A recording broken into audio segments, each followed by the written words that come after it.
Since you guys are into all the spooky shit, what do we think of Ed and Lorraine Warren? Because have you guys heard all the things about them lately? Is that like their whole thing was a con? It was a con. And they were doing it for like movies and titles to like certain shit. I'll take the whole conspiracy theory a level higher. You do have to admit that house is pretty creepy, though. It is. Oh, dude. Well, you guys heard about the guy that took the doll after they passed, right? He took the Annabelle doll? Well, yeah, I did hear about that, but also Matt Rife is in charge of the doll right now, too, or the whole museum. He bought he bought the house or whatever. Yeah. I will say, speaking of like eerie houses, though, have you guys ever heard of John Watts? No. The guy that murdered his family and like stuffed his daughters into a oil well? Oh, yeah. Yeah, I remember that. lived a mile away from that guy. Damn, oh, wow. Are you serious? Yep. In Longmont, Colorado. That's crazy. When that went down, it was like a whole local, it was actually national news. They made a whole Netflix thing about it. Yeah. But American something. Once he was actually like charged and went, to jail, the house was just empty. So me and my buddies one night were like, let's go check out the house. Like it's a mile down the street. And I've never felt like such eeriness just like radiating off of a house because it's just absolutely dead. And we went at like 1 a.m. just to make it a little bit spookier. And just like seeing no life in this house, you were just kind of like, oh shit. Oh shit. It's a little creepy, like it's knowing like what happened. The energy after. was just kind of sucked out of the house itself. You're just like, Yeah, because it's like even if no one's home, like you could still see like, maybe a light or two, like some maybe like a fire alarm light or something. But this house was just pitch black. Just pitch black. Nobody's there. It's empty and they're all gone. And just knowing the backstory of it all, you're kind of like, oh my God. Yeah, it was nuts. It happened right here. Yeah, it's super crazy. His wife was like a influencer or some shit like that. She was trying to be. I don't know like how successful she was, but she documented a lot of it. Yeah. Crazy story. And he did it for, guess what? Guess why he did it. Yeah, guess why? PTSD. Nope. No. Take another guess. Why would he kill his children and like and his wife? Why would he erase his whole life? Yeah. well, that could go like a million directions. I mean, my number one guess is devil. They oh, is that what it was? He thought they were possessed or something? No. Okay. My number one guess is they threw out all his beer. Possibly. That probably happened, but no. The man broke. The man broke. Ramping up his style. No, I don't know. He met a chick and literally a whole new girl. A new life. He was like, I'm going to start a whole new life with this girl and no one's ever going to catch me. And the oil wells that he put his kids in, he worked at. Yeah. So I'm pretty, what was it? Wasn't it like dark. One of his coworkers That's so dark. saw him there I don't remember, or something? Yeah, but there's cameras everywhere. So and they were like, bruh. And did you see the interview of him? Like when they... Oh, he's so chill. When they were like, what do you want to say to your family? Yeah, and he was like, weird. I just want them to come home. Yeah. If they could come back, that'd be great. And I remember that'd be sweet. I got a call from like my mom and my grandma, and they're like, he did it. He totally did it. And I was like, well, we don't know. Like, just calm down. Who knows? And then, sure enough, they were right. And I was like, all right, I guess I'm not going to doubt you guys. They're interviewing the fucking, if they came back, I'd be like pretty chill. Pretty so it's cool, like, if you want to come back or whatever, like, go ahead. I'm going to toss up Netflix real quick. I'll be waiting, just whenever you guys want to come back. It'll be cool if you come back, but if not, I understand. I get it. I mean, it's so tragic, like what happened, but makes you wonder like how some of these people think, because it's like he was just your everyday Joe. Yeah. Goes to, we call it King Supers out there, but it's Ralph's out here. Just goes grocery shops, has his like family and whatnot, works a blue collar job, and then just one day snaps. And then the chick wasn't even that hot either. That's real bummer, dude. Yeah. That's the real bummer. It's like whatever. His but wife was like okay too, so I was like, bro, what are you doing? Listen. He was hot. Listen, I mean, obviously he wasn't having that much luck with the ladies. I mean, if it's like an uggo and he's like, it's either that or she was just giving him some prime cutty. She was hooking him up. Like some might say he was a lady killer. We got there. That was dark. We got there. We got there. The Stool Podcast. What do we want? Mr. Stool! Dad, who the hell are these assholes? Guys are so mean. Those kids aren't real losers. We don't want your music. You're their board bitch. You guys are so embarrassing. To win any motherfucker over is being funny. Nice work, you dunce. Good intro. All right. Yeah. Well, welcome to the Stool Podcast, everybody. I am Ranthony, here again, luckily in this chair and not that chair. And to my left, I have the one and only Mickstradamus. What's up, Mick? what's up, guys? Welcome back to another great one. We're out here today. You know, we're with really cool company today. And before we get started today, go ahead and hit that like and subscribe button and hit that beautiful bell icon for all future information about all future episodes. Thank you guys so much for giving us the love that you guys have been giving us lately, so we really appreciate that. I am Mickstradamus. Welcome to another great one. And to my left, Do you want to toss it to our producer? I mean, I know I'm in the board bitch, but like, Damn, no love over there in the chair. that's kind of why I was doing it. what's Johnny's up? It's in the board bitch. Ha ha. Shut up. It's Johnny, aka JonnySavag. Welcome to the show. I appreciate you guys watching. And I've had a good time being here on the board bitch because it's fun. I enjoy it. It's fun. But appreciate you guys watching and checking out the show. We got a special guest, like I said. Perfect. Yeah, I'll introduce our guest. There you go. So come on, man. You're already blowing it. So yes, we have a fantastic guest today, lead singer of Hollywood Nightmare, Kyle Davies.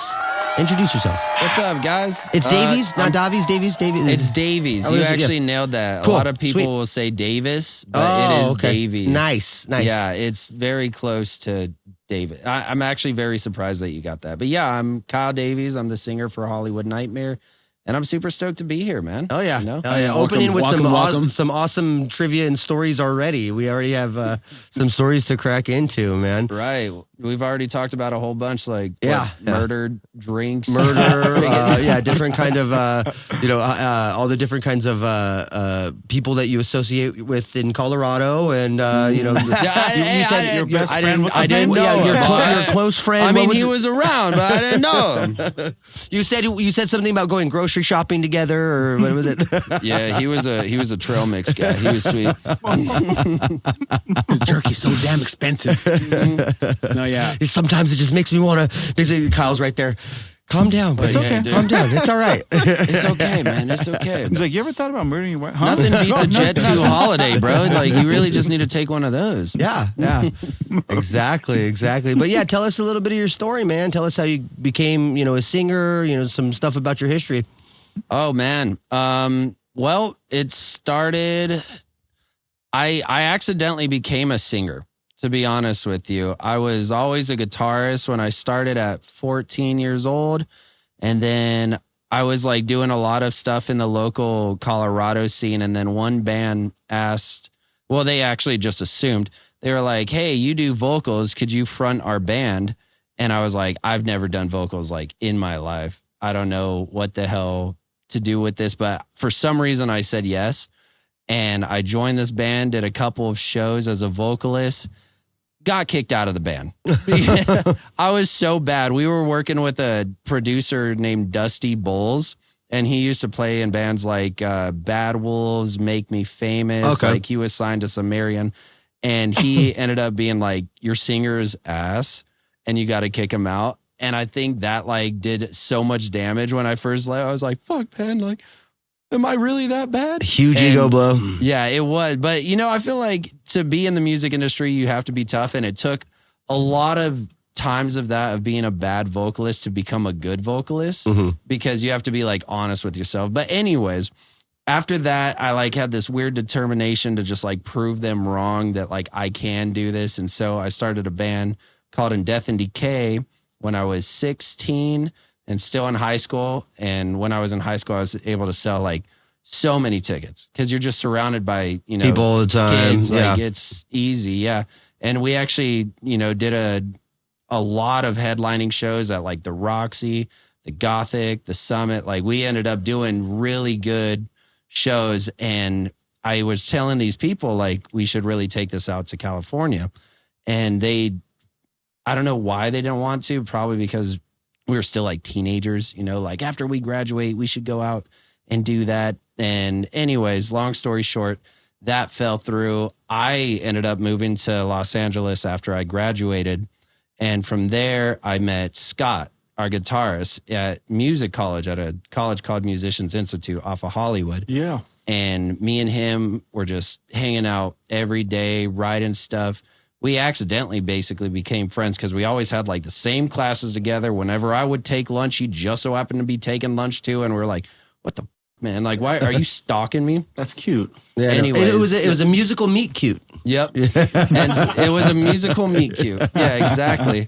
So we were just writing. This was Hollywood Nightmare wasn't official. And I ended up getting kicked out of college. So I had to move back to Colorado because Party too hard. Yeah, there's a lot of that. I don't know. What is this? What is the rating? Like, can we say We swear, shit? I think we try to avoid it in the first couple minutes, right? Like swearing and stuff. We try to not say so much bad words in the first like 10 minutes, but all right. Well, I'll just say that we did everything that a young musician thinks a rock star is. And that even continued when Hollywood Nightmare. Anyways, I moved back out to Colorado and I tried to get like a normal job knocking doors for Renewal by Anderson, which is a horrible job. And then Scott and our other buddies had created Hollywood Nightmare. It already had a vocalist. Scott was playing guitar. We had a drummer, Luke, and they needed a bassist / clean singer. And so he hit me up and he was like, would you be interested in moving back out? And I was like, yep. So I moved back out, and that's how Hollywood Nightmare started. Was me being you were like a secondary, you're the bassist, and okay, yep. So a lot of the material that was written back then, you're just providing the clean vocal, and you're kind of like doing the backup. It's already written for you before then. When I first showed back up to Hollywood to be in the band, they had one more song to write and record off of our first record, Scary as Fuck. And they let me write it, which was our song Controlled. Mm-hmm. And so I actually didn't write all of it. Like Scott wrote the guitar, Luke did the drums and basses. They let me have vocal stuff, privilege over it. So I wrote all the lyrics, the lines, melodies. And so that was my first intro into the band. And it was the clean singing. And then Marcus was doing screaming. And then shortly after that was released, Marcus left and I became full-time vocalist. Yeah. Mm-hmm. Yeah. What was it? Would you mind divulging why he ended up leaving or? That guy just didn't have the heart in it anymore. Like he was one of those type of dudes that like, I don't think he fully committed to much of anything he was trying to do. I love the guy. He was like one of my best friends, but like he would want to join the military. So he'd work out and then he'd stop working out and be like, the military. Then he wanted to be in the band and he started the band. Kind of like an identity crisis type of shit. Yeah. Yeah. And so he did what he did for the record. And a lot of the time it was pulling teeth trying to get him there. Yeah. And we were excited. We were young kids in Hollywood. Just you have that opportunity, especially, say you're working under the gun with, studio time, stuff like that. It could be incredibly frustrating having the one member who's like, not like, in it, you're like, we're all here, we're all ready to do it. We've had situations where guitarists have had to, okay, I'll just track the bass because our bassist doesn't show up or something like that. And it's like, man, it's frustrating because you think that like all of us are like, all right, we're putting money up, we're putting up our time, we're really, we're traveling far to make this or that happen, and it gets very frustrating, man. That's the one thing, and a lot of the times in my experience, something that I've experienced a lot is, a lot of the time it could be like one of the most talented members of the band. Like you're like, man, he really has got something. Like I've had drummers that are just so good. And like, nah, I'm going to leave him and become a cop. And it's like, man. You were like the best of. You made our band good. That's kind of like part of being in a band. Like you get to go through so many experiences, and one of them is like, getting someone that is super good. So Marcus was okay. Like he was still young. He never gave him time to like grow and be like the vocalist he could have been. But anyways, like he's doing his own thing. I still love the guy. Like me and him are still good. But we've had another member that he was a guitarist.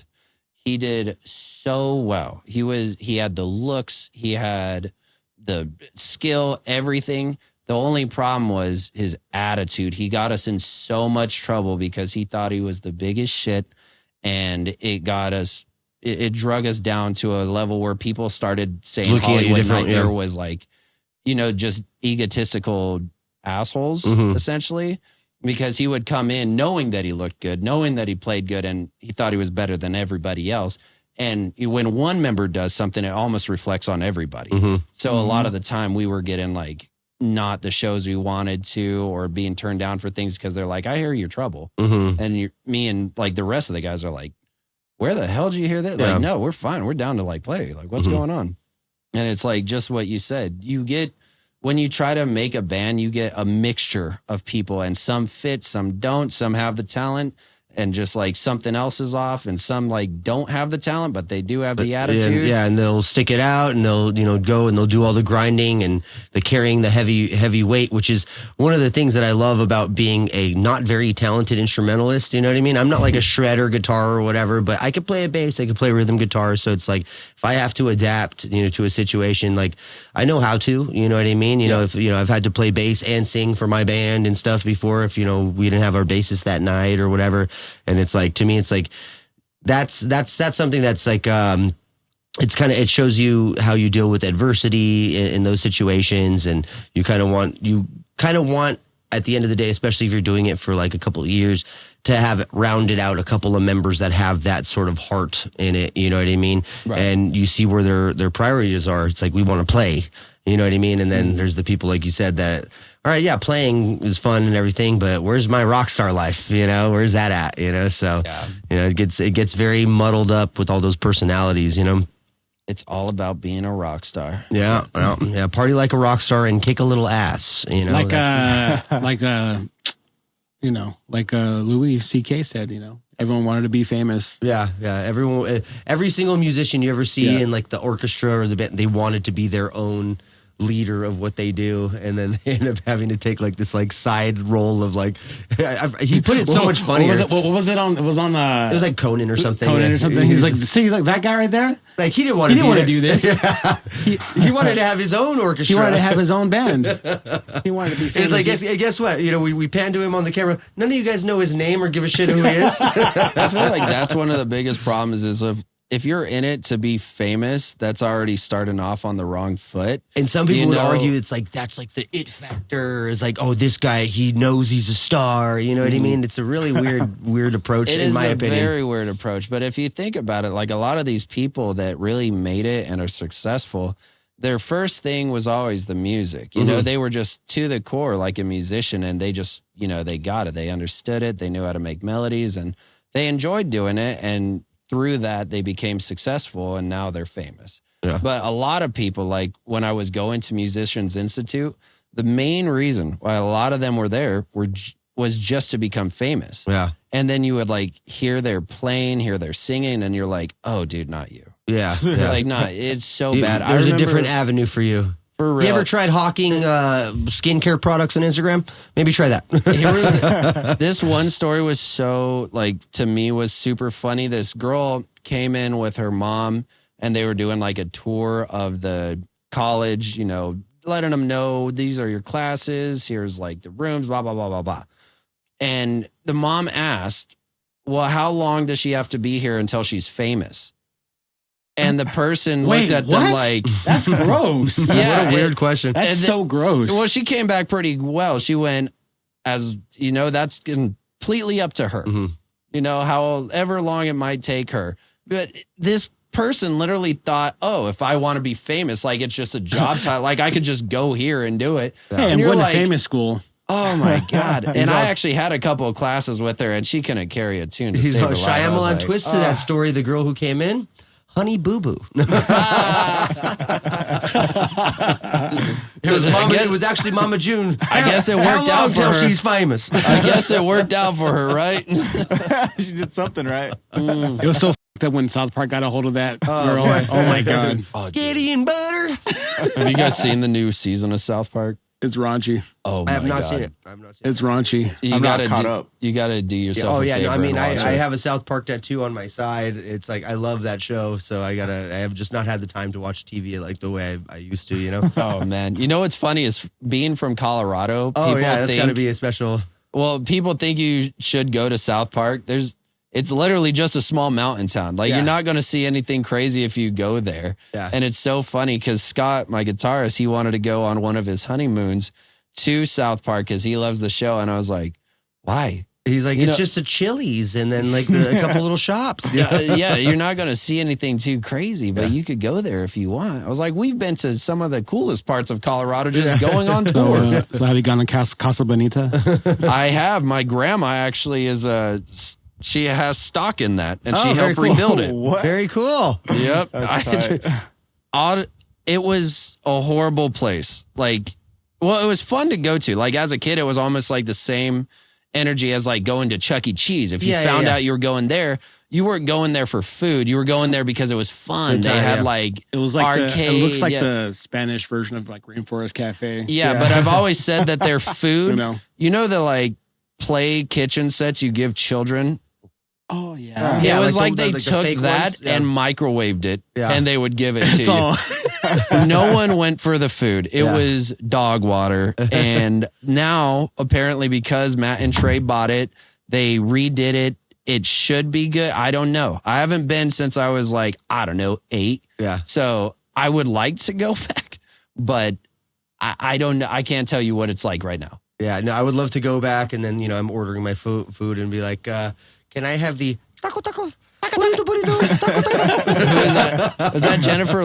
Jennifer Lopez. Lopez. Yeah, Jennifer Lopez. Oh my God, that one. Yeah, got me. I mean, I'm a big South Park fan. I love that shit. But that's one of my ridiculous, like, I do got to go there now. Especially once I saw them, revamping and stuff.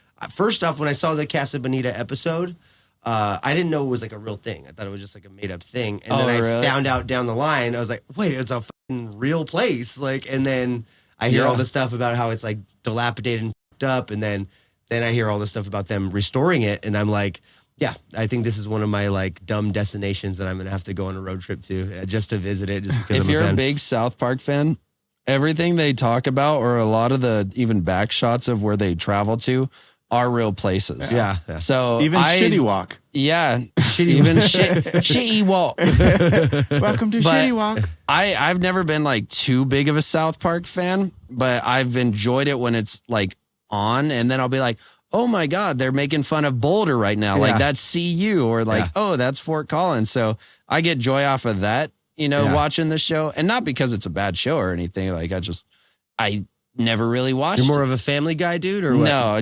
I'm a Naruto guy. Okay, so you're anime. Oh, you're a nerd. Big into anime. Well, I'm not like a big anime guy. I'm like, Naruto is just my shit. What was that entry level? Like you started watching that and you were like obsessed, or did you have other animes that kind of like you watched before? I watched the first. So the way that came about was it was back in like 2001 or 2002, like internet days when it was like. Well, my TV was one of the ones where you have to push like the channel, but it was like a thick little box. And so I remember I always watched Cartoon Network, and I was there when they streamed the first episode of Naruto, and I was like, oh wow, this is really good. And I didn't know what anime like necessarily was. I mean, it's just animation, but like Japanese animation, didn't really know. And so I kept tuning in, and eventually I just became a big fan. And to this day, I'm almost 28, and I still watch it. I still make sure it's doing good. Now, it holds are a you place. a sub guy? You like subs or dubs? I like both. It depends. If I'm like actually watching, I'll put on the Japanese version. But if I'm like, background noise, I'm a big background noise TV guy. Me too. 100%. I liked Naruto though, man. Like I liked it a lot, tight. but then there was a lot of like filler episodes. Yeah, well, yeah. I can't just like, of course there is, because you got to let the manga go further than the animation. So a lot of filler episodes are just so the manga could go further. This is my nerd coming out if you can't tell. No, I love that shit. Nerd alert. Nerd alert. Yep. Beans, bro. Like really? we'll have like. Wow, that is so adorable. Right? That's it. Well, dude, if I'm just here by myself, I'm like, It's fun because it's like I really do enjoy Naruto, but then when I tell like an actual anime fan, like I watch Naruto, I can't match the energy because they'll be like, "Oh, are you watching this, that, and the other?" And you're like, "Ah, fuck!" Like, oh shit, I'm not like that. Like, I don't know, Kyle from Havoc Faction. Yeah. That fucker. I hate that guy. Yeah, we had him on. We had him on not too long ago. He's the worst guy I hate ever. his first name too. It's crazy. Me too. I hear that whenever he sees like a missing child poster, he laughs. Like, just that's the type of character he is. I'm just kidding. He's a good friend. That's actually how we all met. Yeah, from his show. Okay, yeah. Mm-hmm. Yeah, at the House of Blues. Yeah, I would have been there, but I was a total idiot that day. So same. Yeah. I was playing in a different. Playing a show. He was too busy watching anime, like a dork. Like a dork. But yeah, no. I mean, like I personally, like I only have like a handful of animes that I'm obsessed with, and there's people that like once a new thing comes out, like, oh, I want to try this, I want to check this out. I don't have the time like that, and like a lot of the times, like. I just kind of want to watch my favorite animes over again. Like, you know, I love Samurai Champloo. I'm huge on that. Like, that's one of my favorites of all time. Just because the style and like super short one. Samurai Champloo. Champloo. It's like Champloo. A weird made up word. I don't know why they titled it that. For 2 seconds, I thought you were going to say Samurai Jack. Dude, I have Samurai Jack too. I have all of that. Yeah, it's like a Samurai Boondocksy type of vibe. Yeah, almost like you know, it's this like infused with like this like 90s hip hop kind of soundtrack and all this kind of weird like modernization of stuff, but it's done in feudal Japan with these like samurais and all of that. It kind of feels like kind of feels like Cowboy Bebop a little bit. Yeah, it's like I've heard of Cowboy Bebop. It's right in that same vein, but like I love the style of it, and so to me like that just connected with me. So I watched that. I grew up on like Dragon Ball Z. You know, that kind of stuff, you know? Yep, that's Scott's favorite one. So me and him are always beefing on which one's better. Naruto do you guys Dragon Ball Z. have like long discussions of like who would win in an actual battle kind of stuff? Or? No, I'm more witty than him, so it's pretty quick because everyone knows that Naruto's not long better. Discussions. No, both me and him, we keep up with Dragon Ball Z, Naruto, and all the hentai in between. So yes. You have to. Now I'm listening. Yeah, he's like, hey, I thought he was falling asleep over there. He's just like, Oni-chan. Hold on, don't do that. You're going to give me a chub. This guy's half-mast right now. He's already fucking fluffing up over there. He's on the computer, but he's got a lot of hard drive going on, if you know what I mean. Saying? How are you using the mouse and 2 keyboards at the same time, Johnny? I'm curious. Yeah, goddamn, dude. We're all professionals here. All right, well, you want to jump into a Hollywood Nightmare Pain here? You want to? Yeah. Hold on. Before we do that, it's a Naruto song. Really? Pain is the character in Naruto. Okay, give us a little bit of the backstory. If you look at the music video, it's when Pain, I wrote it about Pain destroying the Hidden Leaf Village. Oh, wow. That's sick. That's awesome. Holy shit. So we have a little context, a little BTS of the song. I like how that accidentally happened just now. I see the symbol and everything. It's like kind of like implemented. That's cool, man. Yeah, dude. I can dig it. Can you dig it? Let's check it out. I remember when I was writing it, I was like, would it be corny to write an anime song? And they were like, f it. I say hell no, man. Yeah, so that's some how some of the coolest music be. is in anime intros. That's true. You know, there's great anime music. Why am I not getting no sound here? Uh-oh, we're not getting anything. Are you muted? So just so you know, his words are, this world shall know pain. Like that's his thing. Now, here we go. What a segue. I like it.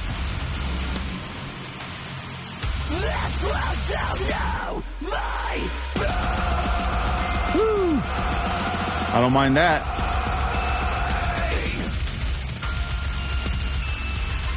Oh, I love that. Yeah. I'll say this real quick. I was listening to all your music the past like couple days. This song is fucking sick. You like this one? This song is sick. I remember this now because of that. The bells, fucking sick.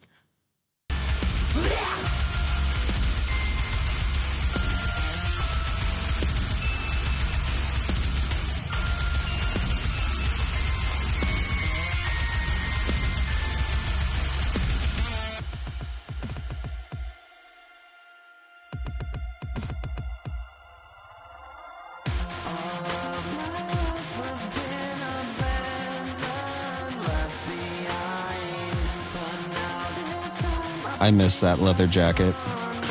I thought, What happened? It got destroyed or something? It's Luke's. He took it back. Oh. You got to use it for the music video. That's it. Yeah. so that's a loner. I actually used it for the Pain tour. So we released the song and then went and did a little run. Yeah, we did a run, and that he let me use that jacket the entire tour. I want it back, Luke. Give it back. Pretty sick jacket. That's pretty sweet. We're sending out the message now. All the fans comment, demand that he gets the leather jacket back.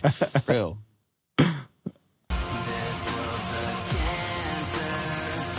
Where'd you guys film this at? Downtown Los Angeles. Of course, they have so many filming locations out there. Yep. They're everywhere. Like if you go to like if you see some like random ass warehouse, I'm like, that's probably a film. You could do something there. Oh yeah. Did you? Who'd you film it with? I don't remember. Got it. We'll try to credit it later.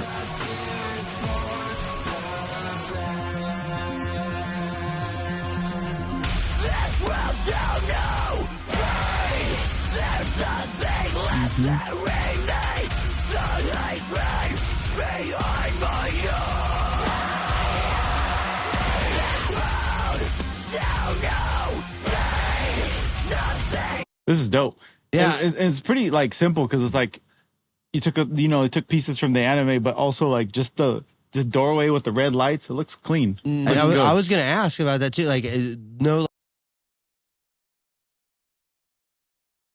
Not yet. Yeah, nah. Not yet. My man. I've been waiting for that email. Hell yeah. That's how we do it around here. Anarchy. That's awesome, man. That's awesome. Anarchy. You know what I'm talking about? I don't know what it means, but I love it. No, but I mean, if the messaging is related to that, yeah, it makes sense. Yeah, it's super sick. It makes sense to me. I mean, it looks fucking good, dude. It does look looks really awesome, good. man. Thank you, good. man. Yeah, So- we were super happy about this one. It was one of the easiest music videos for us to film too, because it was just one location. And I think I sent you guys the Rayne. That one took like 4 different locations. Oh wow. And it was 12 hours of filming. I think this one, we got it done in like 6 hours. That's not That's bad. pretty Doing good. this one. Yeah, no, it wasn't all Or that yeah, bad how at it turned all. out. I mean, it seems like nice and Mhm. streamlined. Pretty good. Well, let's check out the other one too. Let's check out this a little bit more though.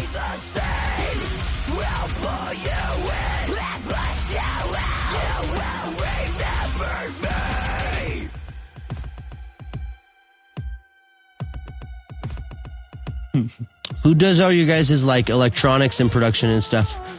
We do. You just kind of all of a combination of all your guys'. We try to DIY as much as you can. So actually, now that you mention it, when we were recording this, Luke did most of the filming. And then we had one other guy come in with like a better camera and get like better shots. But we've done a lot of just DIY. So whenever we record these songs, I go to Luke's house and Scott's there and we do the vocals in his garage and we just do it all at his place. Honestly, So like as much as we glitchy can do. electronic-y stuff that you guys are writing, you're just doing it in the box kind of just as Yep. you go? Yep, exactly. That's what's up. That's what's up. Get a what's keyboard up. out and just find a Cool tone you like, yeah. Yeah, just Now I understand. So this music, I mean, it calls for the tightness live. So you guys use like backtracks and stuff with like the click track and stuff. Yeah. So most of our show has like our backing tracks, you know, for like segues in between songs and just for like, you know, orchestra or like keyboard or something like that. But there is one song we do play no backing track, just raw rock band. Nice. And it's Thorns.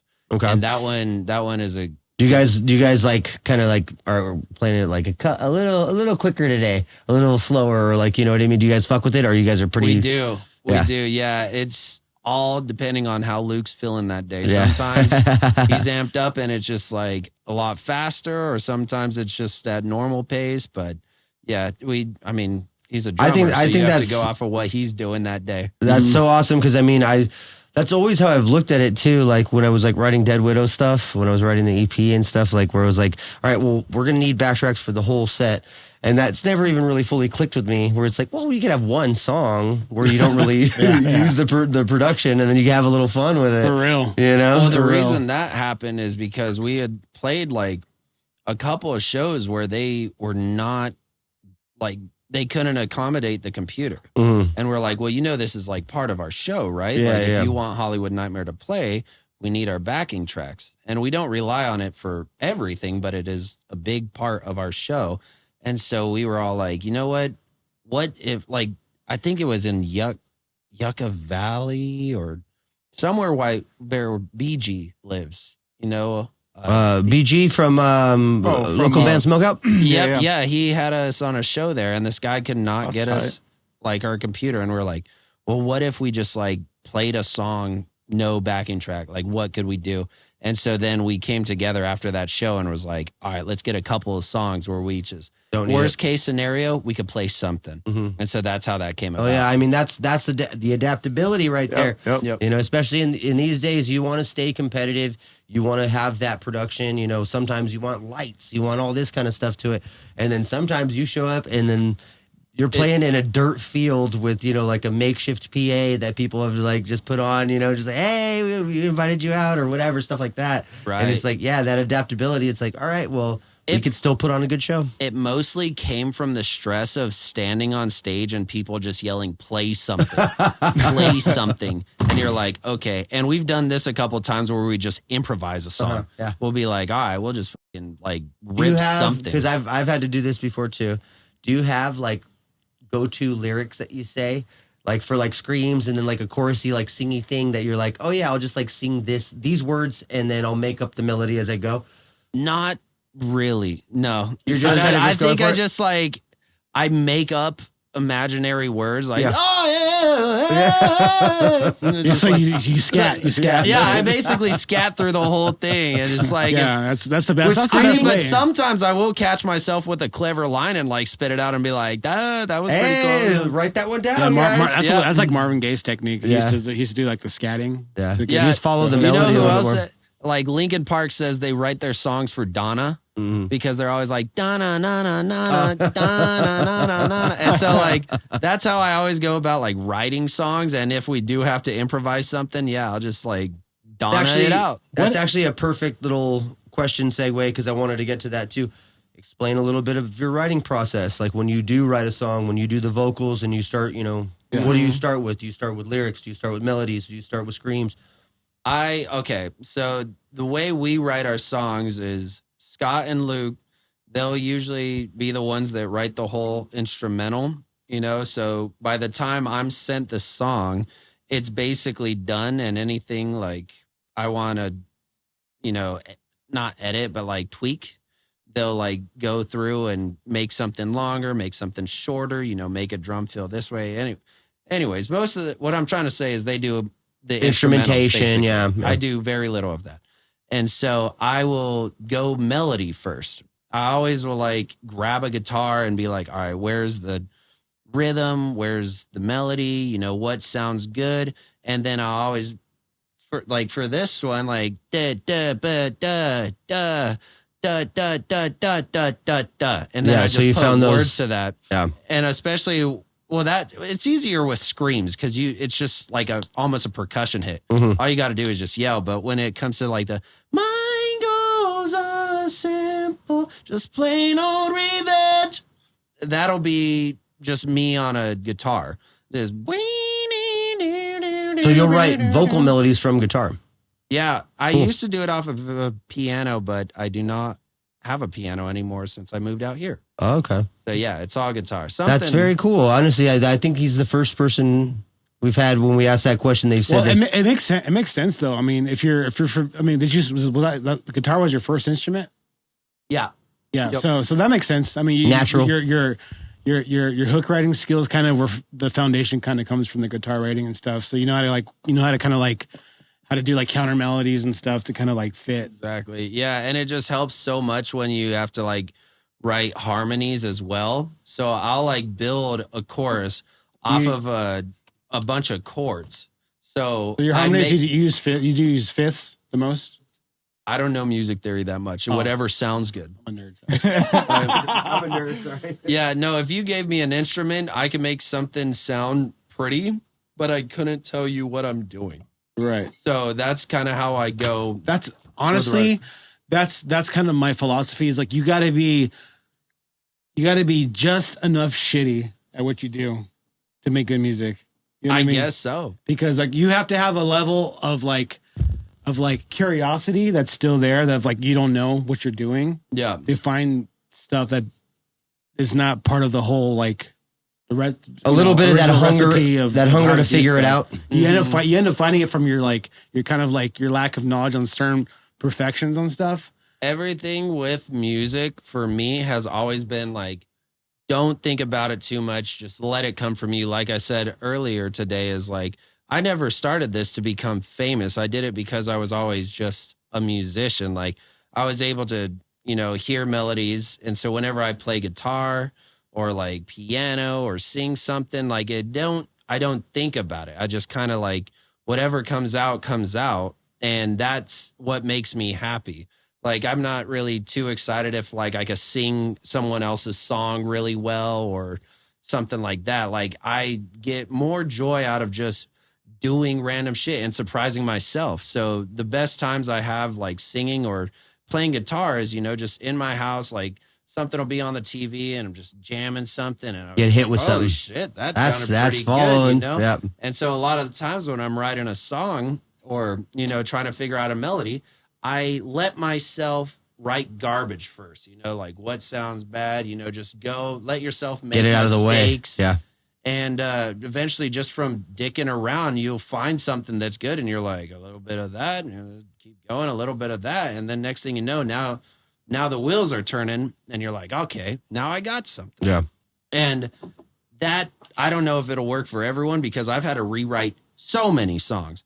Holy shit. Like there's been times Scott has sent me something. You bring them the idea and they're like, we're not vibing. I brought it into the studio and they're like, and you think it's a good idea at the time, but once you hear it in like playback and you're like, all right, that's another thing. Be honest with yourself. Don't release something that is just going to be bad. Yeah. Just to have content.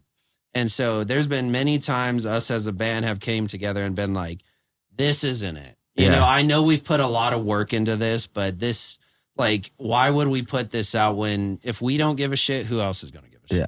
Yeah. And so I feel like a lot of the songs that we have put out, we did put in a lot of effort and we do like, and there's a couple of songs, just from our band that I'll listen to every now and then just because it's like, that's banger. One that I was like, holy shit. Like I was very proud of. So you guys are becoming more and more like okay with like B-siding tracks. Oh yeah. Oh God, dude. I think as of right now, we have an archive. That's what it takes, though. A lot of the time, man, you hear really good, true professional writers and stuff talk about how, like, oh, yeah, this 10-track record, we actually wrote 40 songs for it. You know what I mean? Right. And, like, these are the 10. And, like, if you ask me, a lot of the time that, bands and really good writers that are collaborating, I'll use Blink-182 as an example. Each one of them has their own songwriting talents.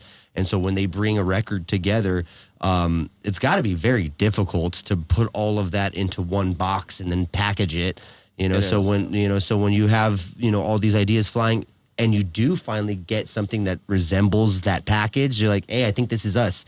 I think this is our Hollywood Nightmare sound. Right. And all of you guys look at each other and agree, and you're like, that's like the final like thumbs up to like really know like, no, we did something good. It's we did super nice when everyone comes together because we're all different musicians. Like if you ask Scott what he listens to, Luke what he listens to, what I listen to, it's all different.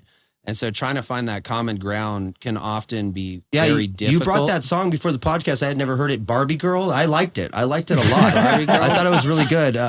Well, I wish it was just Ken Boy because I'm more of a Ken fan. Okay. But yeah, no, I mean, I think that's really cool. And so how long, because you said you started with Scott, bounced out, bounced back in. How long ago was that? That was, I think, when I first finally came back and joined 2018. Mm. And another thing before we go on is to be a good band, you also have to take negative, feedback. Oh, you have to have the thick skin, man. A lot of people, their bands will break up because you said this was a bad idea. And there's been so many beefs between, us, because we're actually like brothers. We've known each other since we were teenagers. We're almost 30 now. Anyways, there's been a lot of times where we'll disagree with each other and almost like you get into fights about it. Right. And just at the end of the day, sometimes you got to let shit slide and sometimes everyone agrees with it. Yeah. And if you could be in a band that everyone knows that it's not going to be rainbows, right? There's a lot of trouble that goes into making an album. Like making Inferno, it took us, I think, almost 2 years, and it wasn't easy. It wasn't just like, here's a song, here's a song, here's a song. It was, I don't like this, I don't like that. Well, I like that. Well, you are bad at it. Yeah, that's the musician's curse for me. It's like the instant gratification you have as a musician. You write stuff and you're like, man, this is gonna be it. And the thing about it is you have to if you're especially when you're working with a lot of other people, you have to realize there's product testing involved. Yep. And if you're not all okay with that, with stuff failing, to find that, whatever that sound is, you're kind of doomed from the start. I mean, you have to you have to have that cohesion with everybody. But it also all goes back to when I said I started that band in Colorado and the guy said your vocals are ass. It was true. Yeah. It was super true. And you need still things true. like that. Hey, I'm still trying. But it's like now. I actually really enjoy your vocals. Reminds me of a couple bands, and we'll talk about that later. Thanks, buddy. No, but it's like now I know with these people, if they say something's bad, it's not from a place of being a dick. Yeah, it's just, I know you could do better. This is not good.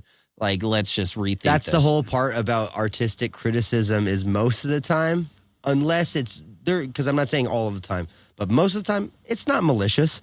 Yeah. Especially if you're part of that creative process. Most of the time, you're all locked on the same goal. We want this to be as good as it possibly can be. Right. And that's a different definition for everybody. So getting that as close to the middle, you know what I mean, for everybody to oh yeah, this person agrees even though they have these influences. This person agrees even though they have these influences.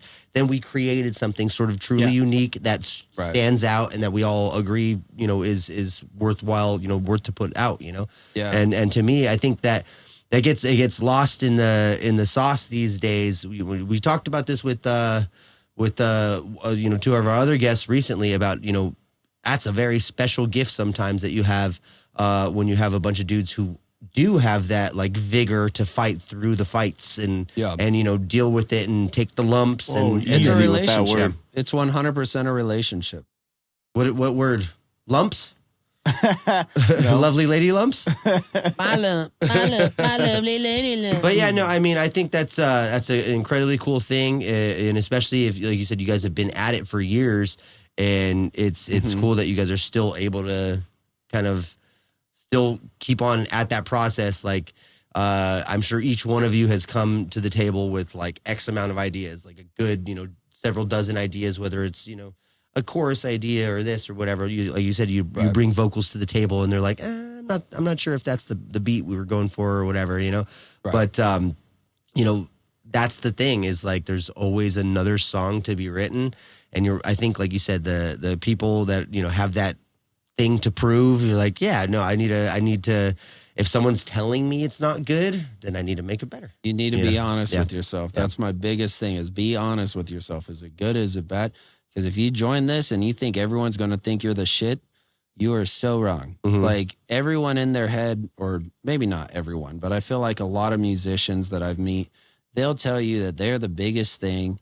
They're so good. You're not going to find anyone better. When the truth is, even if you're really good, there's someone better than you. I said that twice. Humble yourself. Yeah, you really got to be humbled because I mean, I don't mean to brag, but I feel like I'm a pretty good singer. But there's so many other, just because I could sing good, that's the job description. Doesn't mean you're anything special. You meet the standards and the prerequisites. Now, what are you going to do that's going to make you stand out? What's different? Yeah. What's going to make you stand out? What's going to make you stand above? What's going to show the world that you have something a little bit special and worth listening to? And that's the next part of the job. And the answer is my OnlyFans. Everybody subscribe. So that is OnlyFans slash. Now I would love a really funny name. Yeah. Now, what is there? I was kind of curious because you seem kind of meticulous with like the way you do things. You like at this point. You like the way the way your work process is right now. Is there a piece of gear that really upped your workflow? Nerd. You know what I mean? To where you feel like, oh, I can like make some things happen with this. You know what I mean?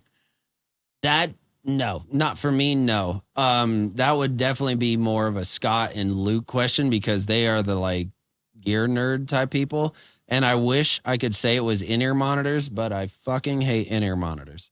Okay. So you kind of have to tolerate them, huh?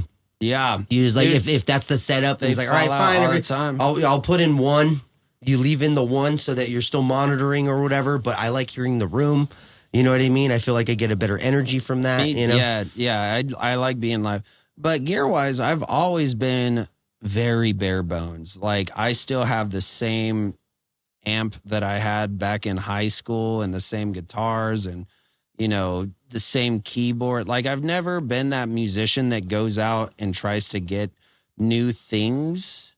I'm not shitting on anyone that does. It's just like, I don't like, I already have the guitar. I already have the amp. Like I just try to better my playing. Something I took away from Bill Murray, Johnny Frank. I don't know if you're familiar with the band Bill Murray. Anybody? Yeah. Anyways, but something I took away from him years ago that I was like, damn, that's actually wise beyond his years. But he said when he was starting up that project, he was watching Attack and Beartooth thrive and stuff, and he was in his little basement with his shitty little Strat and his shitty little setup. And one of the things that clicked for him was, if I can make music sound good on this shitty little setup, imagine what I could do when I get it going on a better setup. You know what I mean? Yep. And to me, like that's such a cool approach to writing and creating a new, genre or form of music is like saying like, you know what? F my limitations. I don't worry about my limitations. I'm going to just do whatever I do. And I'm still determined for it to sound good. I mean, that's important though. It is. And that actually, now that you think about that, like I've never thought of it that way, but the original guitarist, Jackie Vincent, who we played with, he actually never had a guitar amp starting out. And when he finally got one, I think it was for Falling in Reverse, and it just ended up being amazing. But the thing is, for me as like a vocalist, I don't really need much gear. Like I could sing wherever I want to go. And then as a guitarist, like I just play guitar for fun. So I don't really need to up that. Okay. So I already have it. So when you write, are you more of a notepad guy? You like on your phone, the notes app? Lyrics wise, yeah. I like doing it. I write it down on paper first. Does that help you remember it and everything? Or it makes it more personable, and it makes it a lot easier to remember. Because if you're writing it, like it sticks in your mind a lot easier than typing it. Also, I can write faster than I type. Same. So that's just kind of another bonus. But do you have your own chicken scratch dialect that you do? It's like basically, yes. I gotta get this right. My God, yes, dude. So a lot of the times, like I'll think of things faster than I can write them down too. You're talking to the right guy right here. And I will. Anybody can understand some of this shit? Oh, Anybody boy. trying to understand some of this fucking chicken scratch that I write down on here is fucking good luck. The amount of words I misspell are just Guinness World Record. And so I'll like show up to the studio and I'll like show them and they'll be like, what the fuck are you saying? And I'm just like, because usually when I show up to record a song, I'll like have it written down. I'll show it to Luke and Scott and they'll read it. And then they'll like play the song instrumentally and I'll like do a little like a version of it. Yeah, a little version of it and tell them, and they'll try to follow along. And then they'll be like, what the fuck are you saying here, dude? And yeah, it's embarrassing. And even my girlfriend, like, she'll see me writing sometimes, and she like grabbed it and she's like, "What is this? Like, what are you saying?"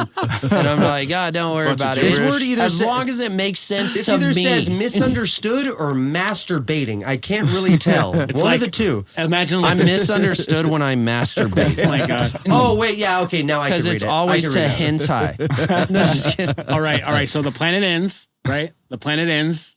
There's no remnants of humanity left. There's a couple of like English texts, and stuff. People are like, there's this old ancient language. Let me find your notepad. They're like, this is new.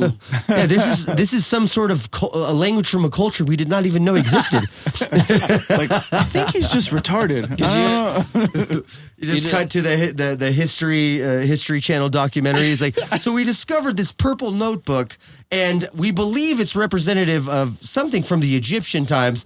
It would just be so funny. It'd be funny if it was like Limp Bizkit lyrics, just like left over, and they're like, "This is gospel for sure." Sometimes you do want to just rip a fucker's head off. Yeah, all we've been able to decipher so far is I did it for the nookie. I did it for the. We can't understand this last word. I did it for the, and we'd have nothing in the English dictionary for this last word. Oh my! Speaking of that, have you seen that video of like if Fred Durst was British? No, and it was like, it's just one of those days when you don't want to wake up. Everything's everyone's like. You don't know why, but you want to justify ripping someone's head off. Ripping someone's head off in it, right? Oh man, that shit's great, man. I'd pay to see that. Yeah, honestly, if I think they would take the money if you were to tell Fred Durst, hey, perform this entire show with a British accent, we'll give you an extra couple $1,000s. I think they would do it. I think he'd do I'd it. fucking do it. I do. It's Dude, you it could would be offer so me $20 easy and fun to do a Dead Widow set with a British accent. That shit would be so fun. That would be so fun. I take you all for the nookie, mate. The nookie, mate. So you could take that biscuit and stick it up your nose. The crumpets. Oh shit, that's funny. What was you had music too, Johnny? Right? Didn't you? Yeah. Yeah. We were talking about the other song. Rayne, you want to do that real quick? I don't know what it was. The Rayne, that's the Rayne, one. yeah. What were we saying about it though? That is the one that took us 12 hours to film. Oh, that's why. Before we play, I have to give context to it. Okay. So a lot of people are saying, why is it spelled Rayne like that? It's about my little sister, whose name is Madison Rayne. Okay. And that's how we spell her name. She has alopecia, and I don't know if she wants me to. I'm going to say it anyways. We can she's bleep or cut stuff if you need it. Yeah, so the reason it got censored, which I'm so pissed off about because it could have gotten a lot of views, was because it deals with suicide. So my little sister one time tried to commit suicide, and she came to me in the middle of the night saying, I just took 20 pills of acetaminophen and I am going to overdose. And so I had to rush her to the hospital and watch her get her stomach pumped and stay with her for 24 hours thinking that she was going to die. And the reason why is because she was getting bullied all over the internet about having alopecia. And even in person, people would say, like, I don't know why she has that haircut. And it's like, it's not a haircut, you motherfucker. Like, she's losing hair. And so this song is written about when I found her. And I have her in the music video. She's actually the girl. She plays herself in this. Oh. And my mom and my sister came out to be a part of this video, and it was hard for her to get into character for this because it meant so much to her. That's real, man. That's some real shit. That's Yep. So yeah, this is my song to my sister. While you listen to it, can I use the restroom? Of course, yeah, of course.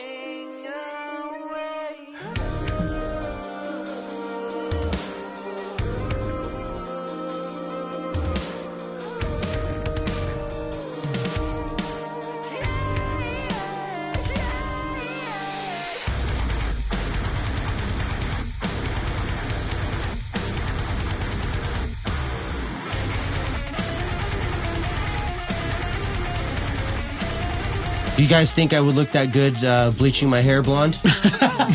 You could try. I can't promise I won't will clown try on you, it. though. I'll try it. You can give it a shot. Yeah, I won't look that cool. I just won't look that cool. Basically, No, I think you can pull Did you it ever off. do since you're an elder emo? Did you ever do the? Elder emo? you don't remember? Did you ever do like the little bleach splat? Bleach? Oh yeah, I definitely did. That was like a post high school Wait. thing where I did just like a little bangs, a part of my bangs. Wait, why aren't you guys laughing? Elder emo is a great term, dude. I never heard that in my You never life. heard that? No, yeah. Never. That's like a huge fucking thing right now. Funny, dude. No, I That's even told my little sister, because DJ and Tori and all them, they're all like, probably like 5 years younger than me. Yeah. And they were at Warped Tour. They were all like, we're elder emos, and I'm like, okay, if you guys are elder emos, what does that make me? That's like I'm like Fucking ancient emo, dude. Grandpa Grandmaster emo, grandpa emo over here. But yeah, no, I Master definitely Wizard did emo. Let's go. I definitely did the blonde streak on my bangs at one point. Yeah. And I made the mistake of showing up to senior year with the entire bleach blonde head. Jesus. Yeah. My senior year, I don't know if you remember, I had cheetah hair. No, you did yes, not. I remember. Yes, I remember this. I did my hair cheetah pattern, dude. You're so cute, dude. Nice. I had just a buzz So- cut, and I just had like spots. So did you know you were, or did you just find out then? Everyone helped him find out that day. At the time, it just felt good. I got compliments. I didn't hear any negativity from it. Oh, that's so funny. I'm just kidding. I think it's actually pretty cool. That's Yeah. pretty. No, that's no, pretty- it's funny. We went to the same high school, me and him, and the only I want to say, not the only reason we met. I don't know if we met through Christian or if we talked before that, but this guy was the guy at your school. Yeah, Christian. Was it through Christian? But this guy was the guy that brought the guitar and would be My noodling. first day meeting you guys, you guys are sitting at the lunch table. Yeah, he'd be noodling on his guitar. You could shut your mouth, Johnny. Wait, because hold up. What's the name? Mick was that guy? Yes. Yeah, I see it. Yep. But no, the thing that was crazy. Well, I was barely learning guitar, so I thought But it was no, cool. He was walking around with an acoustic playing Here Nirvana was the and part. shit. Here was the part, though, is that Mike, early as you were, was very good at guitar. He was very good. He was a natural at guitar. So he would go around, and anybody who would like, oh, you have a fucking guitar, oh, anybody who would talk shit, he would just actually play, and they'd be like, Oh, okay. that's pretty good. Yeah. So he earned his cred through it. He really That's did. crazy. That's how it starts, man. That's how it starts. It's so funny though because there's that kid at every school, Yeah. even right now. You Yeah. know what I mean? Like the one that just I walks gotta around say, with his I was guitar. that kid too. I Yeah, guess. no, it's good. Yeah. There you go. Solidarity, man. It was like such an ego thing. You see someone with a guitar and you're like, I'm about to light you But up. that's the whole high school thing. It's like you want to do something to where you kind of stand out a little bit. Yeah, exactly. Because it's like when we're kids, so it's just like you wanted to have something towards like everyone can remember you from that high school experience. Yeah, A exactly. little bit. Like back in high school, it was cool. But nowadays, I swear to God, the older I get, you could do the coolest thing on guitar and everyone's like, all right. Yeah, You're just like, all right. It's like, a true gentleman is Not a man fun who knows anymore. how to play guitar but doesn't. yeah, just could sit there and be like, no, I do not know Wonderwall. It's because they got bands. I like do not know Polyphia. Wonderwall. Hey Johnny, remember with Abracadabra, we used to go practice, and then his neighbors would come over like play Metallica. Like we have like this bank of Metallica songs. in our head. Nice. You guys know for whom the bell tolls? Let me hear that shit. Yeah, It's that's like, I fucking love Megadeth, dude. it was like that. All right, let's crack back into this.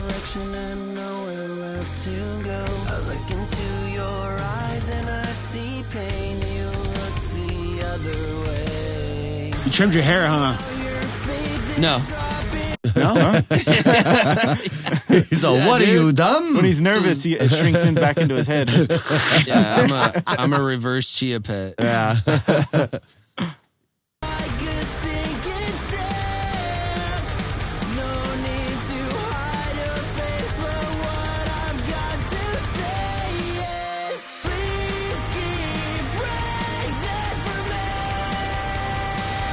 That water was so cold. I'm looking at your guys' crotches, and I can confirm. Oh, hell yeah.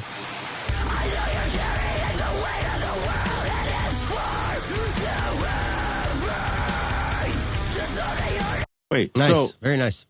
your guys' guitars are just getting all wet and stuff. Is it like you don't plug them in or nothing, right? I never seen a video or never knew the behind the scenes of a video like this. You know, it was a lot. Scott and Dex, who was our bassist at the time, yes, dude.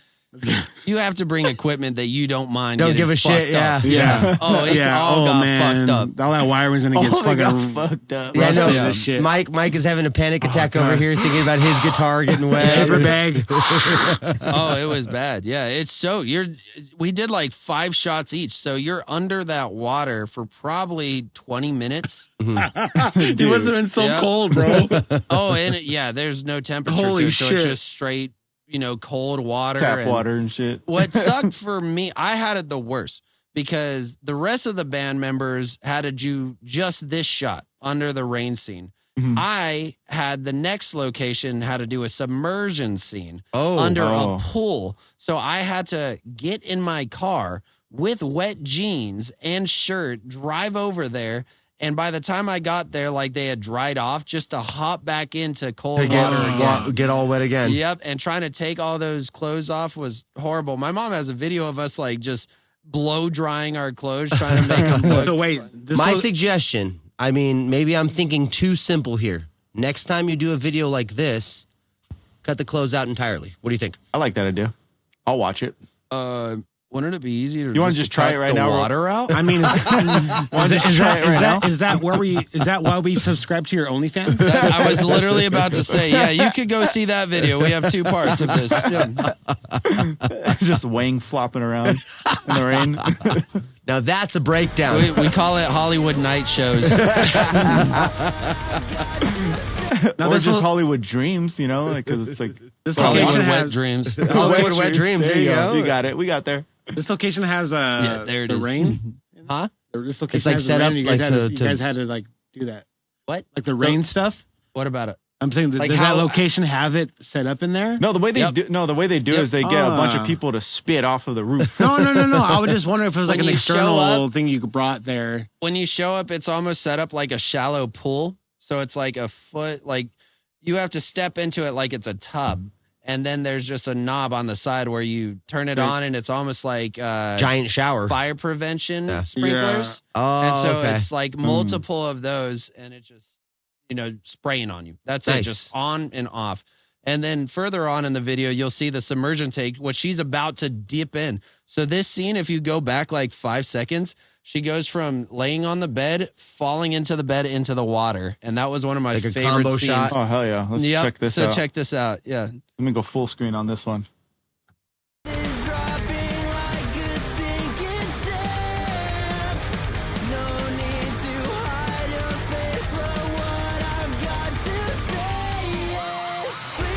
Oh, sick. That's the submersion tank.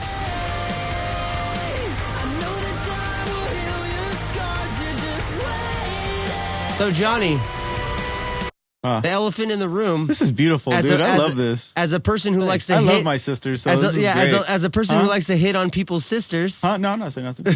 yeah, right?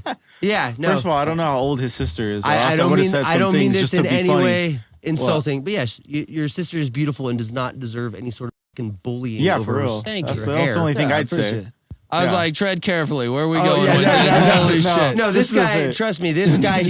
She just got her license. Everybody chill That's out. what I'm saying. That's why I didn't say nothing. Yeah, no, but Johnny, he likes to pick on me for my sisters because I come from a family of 4 sisters. All right, well, I got one for everyone hits on my mom. There you go. He hits on my mom too. If we know, he hits on my mom too. If you know too. me good, I like mom. So does he need to be here? I know. Let's get him. What? We have the ability to just shut him up and it's the 3 of us the entire time. Dude, he's coming after our family tree right now.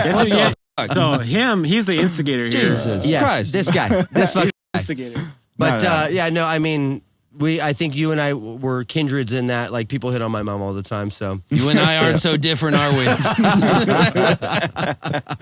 So you ended up having a lot of family members in this. Great. Just my mom and sister came to this one. Yeah, I think it was her first music video too, and she was so nervous. That's kind of a cool way. I wish I could do something like that where I could involve my family like that. That's probably a dream come true. Oh, it was so awesome. I'd love to make a video with your sister. I think it's one of our best songs too. Oh my God. You see him? I see this guy. Just shameless. He's right, dude. At least he said it in front of your shameless face. in execution. Holy shit. I don't know. I think he needs to Venmo you or something every single time he says some shit like that. Like a swear jar? Yeah, exactly. Like, hey, you can't say that, dude, and get away with it. It's going to be the Johnny's cat calling Venmo jar. That's what it's going to be. Johnny's pillow jar. Yeah. Jesus. This is great, though. I love this video. Yeah. Let's keep it going. Oh, here's Scott. He's about to rip the shit out of this guitar that don't work no more. I will say this, man. Don't work no more. Your guys' guitarist is a total hot boy. Yeah, he is. Hot boy. He's a hot boy. Yeah, well, his armpits stink. You're like, you haven't slept in a van next to him. Yeah. When me and him were coming up together, we actually used to sleep foot to face. Oh, okay. We had to share a couch. You got the full scent. Yeah. He also laughs at missing children posters, too. He's a horrible guy. Yeah. Not that one. This one. Look at his hair. I like his hair. Yeah, That's I don't. sick. I think it looks horrible. Look at him. He's like fucking, Goku. He's just gay. He's just gay. I legit had my hair like this when I was in junior high. Like legit. He looks like he brought... Not blonde, though. You know what actually happened? We filmed the Rayne scene, and he brought a toaster that was plugged in, and that's why it's stuck up. Oh, Yeah. He wanted to do the full Doc Brown kind of effect, you know? Look at him. I hate that guy. I hate him. Clip it. Mike, clip it. Caught a little bit of nip there. Yeah. Subscribe. I like the faceless shirt your bassist has. Or who?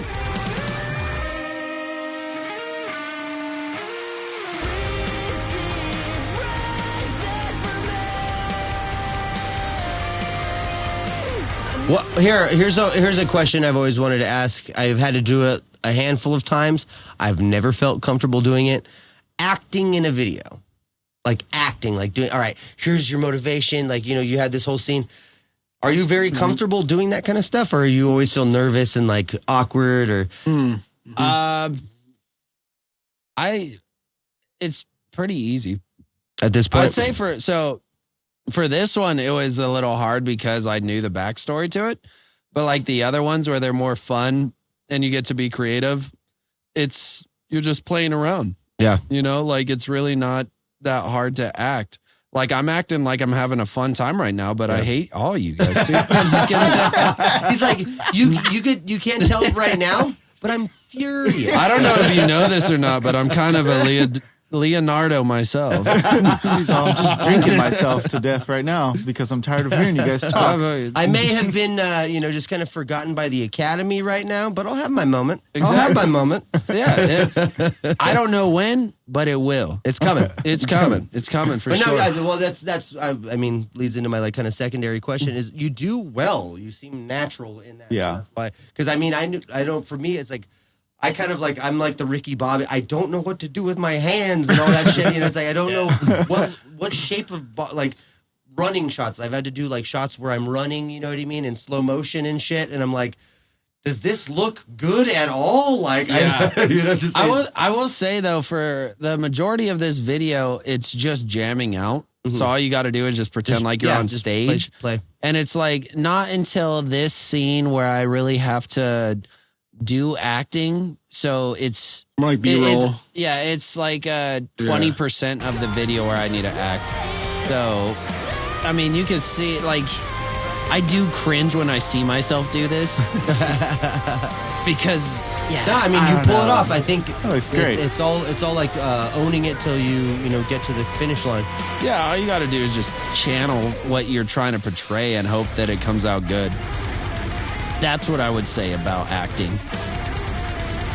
Or at least with this music video. Yeah, no, you pull it off, man. You seem very natural, in what you do. Very sick. Dope-ass music video, by the way. Thanks, man. Yeah, it is like So that one was probably the most meaningful, one of the most meaningful songs, because I wrote one about my sister and one about my grandfather who died. Oh, nice. And that one was a good song too. We never made a music video for that. But the other one that was really fun is The Haunted. I don't know if that's up on there, but that was one I got my girlfriend and her older sister to be a part of, and we all just get murdered. Nice. And so it's like that one's easy to act out because you did like a little horror movie scenario. Mm-hmm. And I wrote it about a haunted house that I lived in, if you believe in ghosts or not. I do. And that was the one where the guy murdered his kids. That was actually his uncle, if you guys didn't know. Yeah. You said you guys were like this? You guys were close? No. I mean, he's got his thing, you know what I mean? He's just that kind of guy. Some people like to buy cars. Some people like to go and get groceries or whatever the fuck. He likes to kill people. He's a connoisseur of filling up wells with bodies. These are different hobbies. He's a connoisseur. But this one was so much fun. Oh, shit.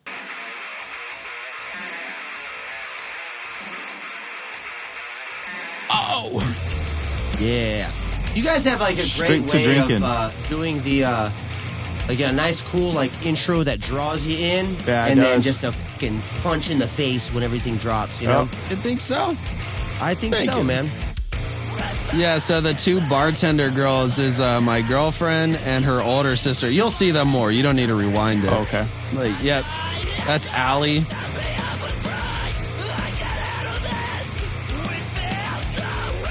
This is old school. That's my girlfriend Katie right there. Okay.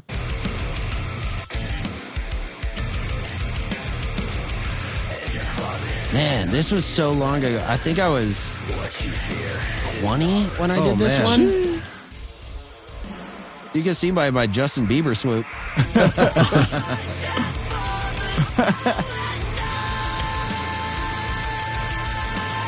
So how many songs in total have you guys released? Like how many songs have you done? I don't know. Like that many? It's not as many as you would think. 20. Probably like somewhere maybe under 30. Okay. I think. I don't know. So a couple singles, a couple EPs, like a record. We have an EP, we have an album, and we have multiple singles. And it also, I don't know if you're including, like we did a EDM remix of a lot of these. I'll include it. So I guess you could include those as well. You'll count it? Mm-hmm. I'll count it. Yeah, so I'm just going to say 30. Yeah. That's cool, man. I mean, it is like the hard work shows. It shows out. You guys have like a really cool like aesthetic that you guys put out. I dig it. Also, my biggest draw, you're a hot boy guitarist. You know what I mean? I'm into him.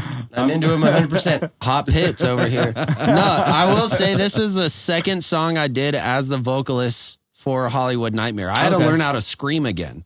Oh, so wow. if you learn, or if you don't learn, if you listen to it, you can hear my screams aren't really that bulky, but it's because I was just a singer. Yeah. So I had to relearn how to scream to be in this band. Nice. Mm-hmm. Interesting. Let's hear it.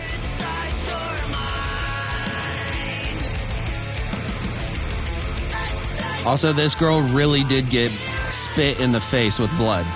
She was a champ. She took it. You'll see it in 2 seconds. All right, go ahead and clip She Took It, Mick. Yeah. Right here. You cut that fool in the neck? Yep. Oh, shit. He spit Blood on her. all that, yeah. Now that's acting. That's cool. Acting.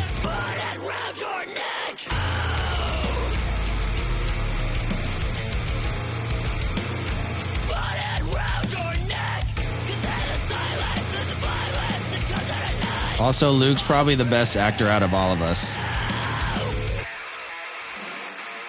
Check out this breakdown. No, when you were relearning, we got a award for this breakdown. I forgot what competition it was, but yeah, we got #1 for this. So play it.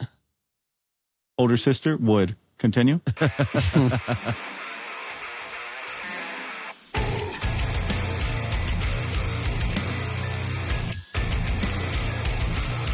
That's fun. Ooh, I like that shot. Oh, damn. No. Get him. No. Get him. Not the best actor in the video. It's done. Done. I mean, now you guys had to cut him early because his salary was so high, right? Yeah, that's I mean, if you're going to get stabbed. No, because he's wearing that same leather jacket that I wore on the Pain tour, so I wanted him out. Fuck him. Fuck him. He's all on the sidelines. Get him. Get his ass. I want that jacket. Don't get him. He took my job. He took my... He took your job. If you're going to get stabbed, you want to get stabbed by two attractive women, right? Also, the only way I want to die. In music videos where they put fake alcohol, this was all real.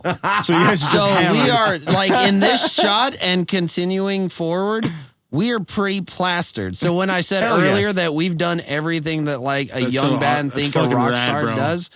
This is one of those videos. I want to do that, dude. Hey, but real cigarettes, they got mad at us for smoking real cigarettes while we were filming. Bro. That's fucking real sick. Alcohol, and yeah, I'm not saying that as a flex, but you got three things out of it. You got everybody just trashed. You got the video, and then you got a bunch of people pissed off. That means you know that's pretty cool. Yeah, that's pretty rock and roll. They still won't call back. No.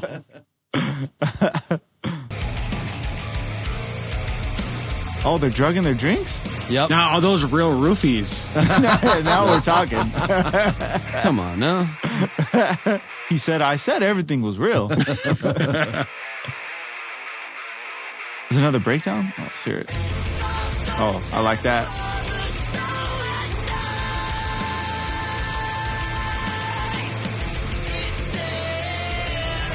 Now you were learning how to re-scream again. Was that fucking you up live? Yes. A lot of the times. Yeah. I'll get into that in a second. My vocal journey has been quite... Hey, let's hear about it. Yeah, let's go. Let's crack into it. Right now? Yeah. All right. Shit. Yeah. Well, I had to learn how to re-scream to be in this band.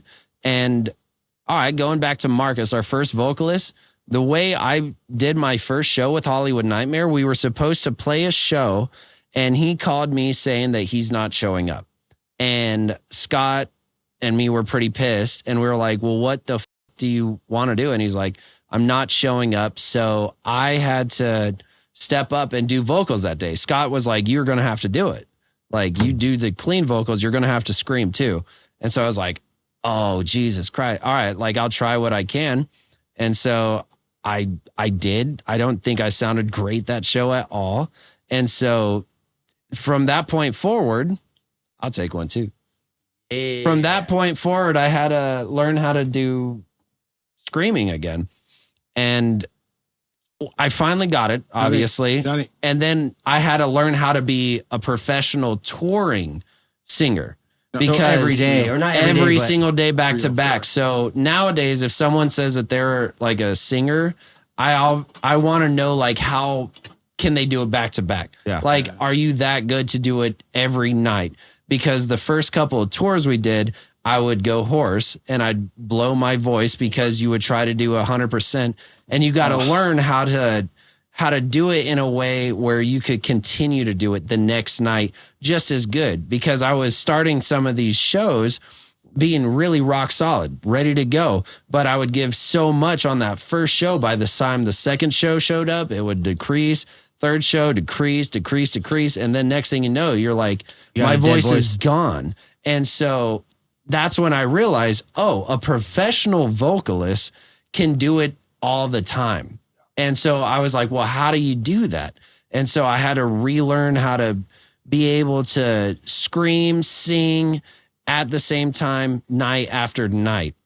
And that took a while. And I didn't really grasp it till probably 3 years ago, which came with a lot of things before you even show up to the show. You have to, not talk too much. Depending on the state, like in Colorado where it's super dry, I bring like a humidifier and I warm up with that, try to not talk too much until after the show. Don't drink too much. Don't smoke anything.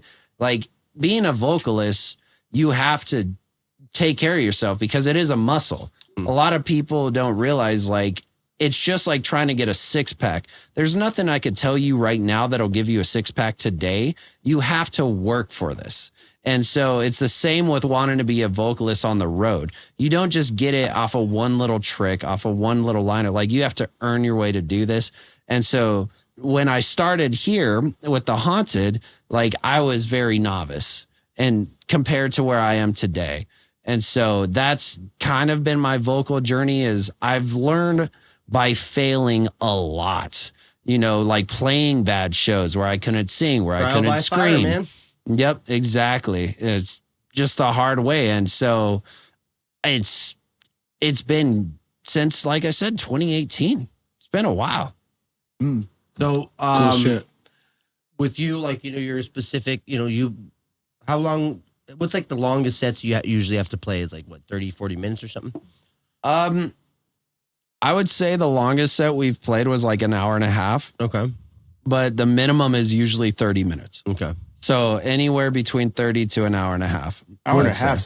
Yeah, I was going to say. That's a mission. Hour and a half is. That's just like basically bonkers. like a headlining show. They're asking you guys to stretch the night, or what? How does that go? Well, let me think of an example. When we played in Colorado for the first time, we were given an hour set.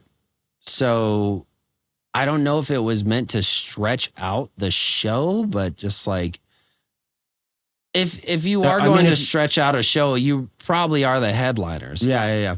So, I mean, I'm not too sure how to answer that question. It's really just on the situation, you know, on what they want you to do. Because sometimes you'll get a show where someone falls off and they're like, oh, now you have extra time.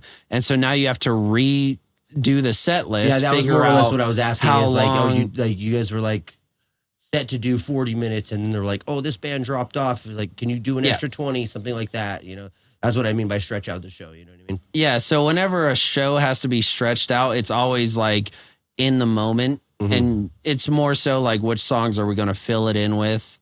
But you never pre-plan these things. Like, it's just a part of being in a band. Like, sometimes you just have to do that and figure it out. Again, that word adaptability. Yeah, adaptability. So that's what I'm saying. Like, it's hard to answer that question because every circumstance that pops up, it's always different. So that leads me to my kind of final question about, you know, being a touring vocalist on that, right? So when you get hit with that, right? Say like you're expecting to do an hour, right? And they're like, no, dude, you got to go a little bit longer, a little bit longer, a little bit longer. Does that dude, like, you know, amp you up, or does it like, fuck? Oh, it does not. I worry. So the first thing is trying to convince my band that I can't go that long. Yeah. You know, like, because in their heads, you know, they're playing the instrument. They could play, you know, 2 hours straight up. And so sometimes they'll come up and be like, oh my God, we could play for 2 hours today if we want. Okay. And I'm like, yeah, okay. You guys can, but dude, if you want me to do good tomorrow, like, let's fucking chill out. Yeah. And I will say, like I said, it's all circumstance, but depending on the state, like, Arizona is a hard state to have that come through because it's so hot, so dry. You have to stay so hydrated. Same thing with Colorado, except for you're in big altitude. One of the hardest ones was West Virginia because it was just so humid. I remember it was like, I'm already sweating before I go on stage. Show starts. And you're just like, swamp balls. Fuck. Yeah, it's, like I said, very circumstantial, but it sucks. It's not the best. Yeah, no, that was like my main question on it too. Is just like, are you excited when you get a longer set, or are you more nervous? But yeah, no. I mean, I would definitely be more nervous for sure myself. You know, I mean, you don't want to scoff at the opportunity. Like, not too long ago, like, you know, my band, we did, they were like, hey, can you play for, you know, plus an hour to do like a live stream? And we were like, our set is probably about like 27 minutes and we know a couple covers, and we're like, okay, let's do it. You know, so we ended up pulling it off. And it's like, to me, it's like at the end of it, you know, luckily, like I said, some of the stuff was covers, so it wasn't really challenging to my voice in the same way my other material is. But, you know, pulling it off, like, going into it, I was definitely nervous if I could do it. You know, it's like, I've never really done this much time. I'm not sure if I can. And then at the end of it, like walking away from it, I was like, all right, we did it. And then my voice was a little sore and, this and this and that. But, I was like, all right, I guess I can do that. At least like when the wild card gets thrown at me, So, to me, that was like a little bit, like a proving ground for me is like, I'm used to doing, like you said, the 30-minute sets and stuff. Yeah. So when you do actually do something like that, you're like, all right. Yeah. Hey, exactly. You're like, okay, maybe like you feel like when a like lifter, gets finally a new does, PR, you're like, okay, like I can do that. Yeah, exactly. And that's what I was earlier saying, like being a professional vocalist, like you almost get excited about like how long you could last and still sing good. And then some people are just excited because they can sing a song good. It's like, no, dude, like it's a whole nother ball game. Now, okay, so that being said, last question. Okay. Do you have 3 favorite vocalists? 3 favorite vocalists? Oh, man, right off the spot. Yes. The singer for Boston. Okay, nice. He is amazing. Like, the stamina that guy has. But to keep it modern and not like bring out the relics, I would say nowadays we have Dayseeker and Bad Omens. Oh, yeah. Those guys are Adrian. amazing. Adrian, is that his name from Dayseeker? The lead singer? Isn't it Adrian? I don't think it's Adrian. I'm not too sure. Man, what is We're going to ask Siri today. It might be Adrian. No. Hey, Siri. Who is the lead singer of Dayseeker? He said, all late. Rory. Wow, Rodriguez. Rory Rodriguez. He actually lives not that far away from me, too, in Orange County. Yep. Oh, shit. Yeah, no, he's a fantastic singer. Tell him to come hang out with us. I love his voice. I mean, I don't know him. I just know he's... Go know him. You know who else I know that's close to me is Avenged Sevenfold, and the only one I've met on the street is Matt Shadow so far. That's sick. Yeah, no, we're familiar with all the people you know and have lived close to. You've met a lot of celebrities in your travels. Mostly, what was his name? Jake, what's his name? Damn it, I dropped it. The guy with the well. He didn't have a well. He worked where there was a well. I'd say probably the most well-known was probably Mike Portnoy. Oh, okay, that's cool. That's pretty cool. Our first little tour was with him and what was the band called? Metal Allegiance. Okay. So it was like Metal Allegiance has a accumulation of members from other bands. So it was him and then like the guitarist from Trivium and then, someone from Megadeth. I forgot there was a couple of members, but I remember Mike Portnoy. Semi-super group kind of thing? Yeah, exactly. And I remember it was one of our first tours, and I saw Mike Portnoy just warming up in the backstage, and I was like, oh, that's shit. Sick. Ask me what I asked him. What did you ask him? I didn't say shit. I just watched. I was in the corner. I was cucking the whole time. I was like, oh, yeah, dude, you fucking play them guys. He's like, yeah, inspire me. I didn't say shit to that guy. Hell yeah. All right, well, I mean, awesome, Kyle. Awesome. Do you have any stuff in particular you would like to plug before we wrap up? Just keep an eye out on Hollywood Nightmare. We're going to be coming out with some new music, so listen to Inferno. It's one of my favorite albums. It's one of our most proud projects, but the next thing that comes out will be a lot better. Nice. So make sure you just keep an eye out, give us a like and subscribe to all our music, and we love you, and subscribe to my OnlyFans. OnlyFans. Any direct links, especially for the OnlyFans? Yeah, yo mom's number. Hey. We'll play air horns right there too. Cool. Mick, you want to start us off on plug? Yeah. Also, wish Scott a happy marriage. We're about to go to Korea in 2 weeks. Yeah. Happy marriage. That's what I forgot to mention. The whole Hollywood Nightmare band is going to Korea in 2 weeks. So if you're a Korean listener, we'll be out there. Yeah, any Korean listeners trying to set up a grassroots show in the back of a bar somewhere, let them know. Exactly. All right. Well, thank you for having me, guys. Absolutely. Of course, man. You've been a pleasure. Absolute pleasure. Thanks, guys. Any plugs, Mick? What do you got? You guys made it this far in the podcast. Thanks again for tuning into the Stool Podcast. Again, hit that like and motherfucking you guys subscribe know. button. You guys know what a bell looks like. The bell icon. Boom. Thank you guys for tuning in. I am Mickstradamus. Thank you guys for tuning in. We have Cherry Coyote coming up pretty soon. We are getting it done. I got a new computer, so we're working on some new stuff. I'm gonna be done really quick now. So, and the Dunce as well. We're working on new stuff. Pretty basic. Me and Johnny are just cranking it out right now. Hell yeah. What they got going on. Hell yeah.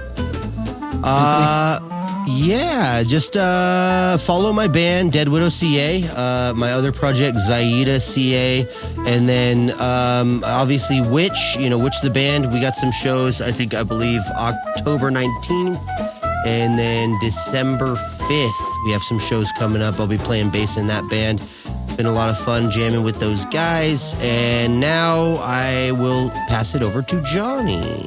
Thanks again for watching, guys. I appreciate y'all very much. If you get to this far in the episode, then that means you enjoyed yourself. So I appreciate that. Make sure you follow me on everything. Instagram, TikTok, YouTube is JonnySavag, JonnySavag.